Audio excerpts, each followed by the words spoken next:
کتابوں میں ان کا ذکر، ان کی نشانیاں واضح، آنے والا اس شان سے آ رہا ہے کہ زمانہ منتظر بیٹھا ہے ان کا۔ بحیرہ راہب، جس کا نام تو کچھ اور تھا لیکن بحیرہ کے نام سے معروف تھا، کہتے ہیں کہ اس نے مذہب کی کتابوں میں پڑھا تھا کہ نبی آخر الزماں جلوہ گر ہوں گے اور مکے سے شام کی طرف جائیں گے، تو وہ راستے کے اندر ایک جگہ کلی ڈال کر کچھ خدام کے ساتھ وہاں رکا ہوا تھا۔ مقصد کیا تھا کہ کبھی تو گزریں گے اور میں ان کے دیدار کی دولت سے فیض یاب ہو جاؤں گا۔ مذہب کی کتابوں میں ساری نشانیاں اس نے پڑھ رکھی تھیں۔ وظیفہ کیا کرتا ہے یہاں بیٹھ کے؟ صبح ہوتے ہی مکان کی چھت پہ چڑھ جاتا ہے، اپنی اس کٹیا کے اوپر چڑھ کر کے حجاز کی طرف آنے والے قافلوں کی راہیں تکتا ہے۔ قافلے گزر جاتے ہیں، شام کو پھر نیچے آ جاتا ہے، اگلے دن سویرے پھر یہی عمل شروع ہو جاتا ہے۔ شب ہجر کی سختیاں کوئی اس سے جا کے پوچھے، تیری راہ تکتے تکتے جسے صبح ہو گئی، مدتیں بیت گئی، ماہ و سال گزر گئے۔ ایک دن وہ اپنے مکان کی چھت پہ چڑھا ہی تھا تو ایک قافلہ دکھائی دیا۔ اس نے کیا منظر دیکھا کہ دائیں بائیں کے درخت سجدہ کناں ہیں۔ سمجھ گیا میرا مقصود آ گیا ہے، جس کے لیے انتظار کی گھاتیں تھیں، جس کے لیے منتظر رہا شب و روز، جس کے لیے راستے میں کلی ڈال کے بیٹھا ہوا تھا، وہ مقصود، وہ گوہر مراد آج نصیب ہونے والا ہے۔ تو جلدی سے نیچے اترتا ہے اور اپنے مصاحبوں سے کہتا ہے، جلدی جلدی اس قافلے والوں کا کھانا تیار کر دو۔ کہا کہ پہلے بھی قافلے گزرتے ہیں، یہاں رکتے بھی ہیں، آپ نے کسی کو پوچھا بھی نہیں۔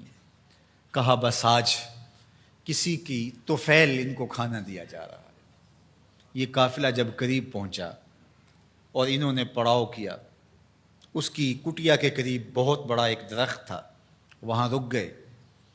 تو اس نے میسج بھیجا کہ آج دوپہر کا کھانا تمہارا میرے ساتھ ہوگا، آج تم میرے مہمان ہو۔ یہ بہت خوش ہوئے کہ ہم پہلے بھی گزرتے تھے، یہاں رکتے بھی تھے، اس نے کبھی پوچھا بھی نہیں تھا، آج خاص پذیرائی ہے۔ کھانے کا وقت ہوا تو وہ آیا، اور جس طرح وہ لوگوں کے مجمع میں کسی کو ڈھونڈ رہا ہو۔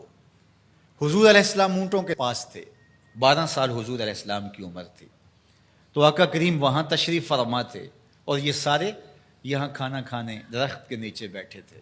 میرے والد گرامی، اللہ ان کی قبر پہ کروڑوں رحمتوں کا نزول فرمائے۔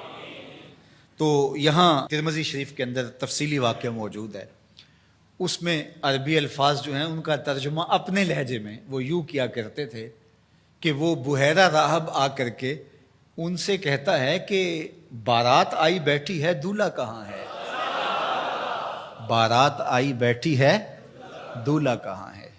پھر حضور علیہ السلام جب تشریف فرما ہوئے تو اب وہ راہب آیا، فَأَخَذَ بِيَدِ رسول اللہ صلی اللہ علیہ وسلم۔ حضور کی عمر کتنی ہے؟ 12 سال، اور حضور کا اس نے ہاتھ پکڑ لیا۔ صحیح ترمذی روایت ہے۔ قال، اور اس نے کہا، ھذا سید العالمین، قافلے والوں سن لو، یہ تمام جہانوں کا سردار ہے۔ ھذا رسول رب العالمین، یہ تمام جہانوں کا رسول ہے۔ یبعثہ اللہ رحمت للعالمین، اور سن لو اللہ اس کو تمام جہانوں کے لیے رحمت بنا کے مبعوث فرمانے والا۔ اللہ اکبر۔ تو دھوم مچی ہوئی تھی حضور کے آنے سے قبل، پیغمبر راہیں بتا رہے تھے، نشانیاں بتا رہی تھیں۔ حضرت موسیٰ علیہ السلام پر جب الواح تورات کا نزول ہوا تو انہوں نے جب تورات پڑھی تو اللہ کی بارگاہ میں عرض گزار ہوئے، اللہم انی اجد فی الالواح امتا ہم المستجیبون المستجاب لہم فاجعلہم امتی، قال تلک امت احمد۔ کہا مالک، میں نے الواح تورات میں ایک امت کا تذکرہ پڑھا ہے جن کی دعائیں تو قبول فرمائے گا، جن کی دعائیں رد نہیں ہوں گی، وہ امت میری امت کر دے۔ کالا تل کا امت احمد صلی اللہ علیہ وسلم، فرمایا کہ یہ تو میرے پیارے احمد کی امت ہے۔ آپ کا ذکر تورات میں ہے، مثلہم فی التوراۃ و مثلہم فی الانجیل۔ اللہ قرآن مجید میں ارشاد فرماتا ہے کہ حضور کے ساتھیوں کا ذکر، ان کی مثالیں اللہ نے تورات میں بھی بیان کی ہیں اور انجیل میں بھی بیان کی ہیں۔ اللہ اکبر۔ اب تورات کی کہانی سنیے، 9 سوال تھے مسلسل، اللہ اس میں یہ شان ہے، اس امت کو یہ مرتبہ دیا گیا، یہ شان دی گئی، وہ امت میری امت کر دے۔ جواب کیا آتا رہا؟ تل کا امت احمد، یہ تو میرے نبی محمد صلی اللہ علیہ وسلم کی امت ہے۔ تو جب 9 مرتبہ یہ سوال کر چکے تو پھر حضرت موسیٰ نے کیا عرض کی؟ اللہم اجعلنی من امت احمد، اللہ وہ امت میری امت نہیں بناتا، مجھے اس کی امت سے کر دے۔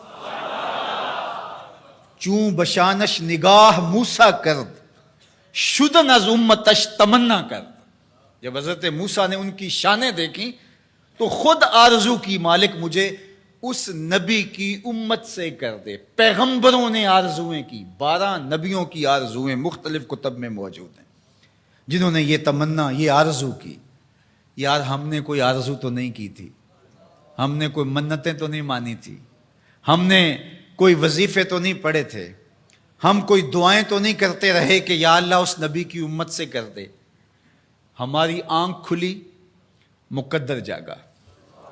ہمارے والد صاحب مسجد سے مولانا کو بلا لائے، اس نے کان میں آ کے کہا مبارک ہو، تو حضور کا غلام بن کے آ رہا ہے، شاہوں سے ملا ہے نہ تونگر سے ملا ہے، اللہ کا عرفان اسی در سے ملا ہے۔ اوروں کو ملا ہے تو مقدر سے ملا ہے، مجھ کو تو مقدر بھی تیرے در سے ملا ہے۔ یہ میرے اور آپ کے بخت کے ہم حضور کی امتی۔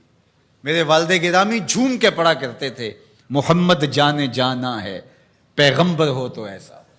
محمد جانے جانا ہے، پیغمبر ہو تو ایسا ہو، رسولوں کی بشارت سے مبشر ہو تو ایسا ہو، امر توقیر کا سب کو موکر ہو تو ایسا ہو، کیا ہم کو غلام ان کا مقدر ہو تو ایسا ہو، کیا ہم کو غلام ان کا مقدر ہو تو۔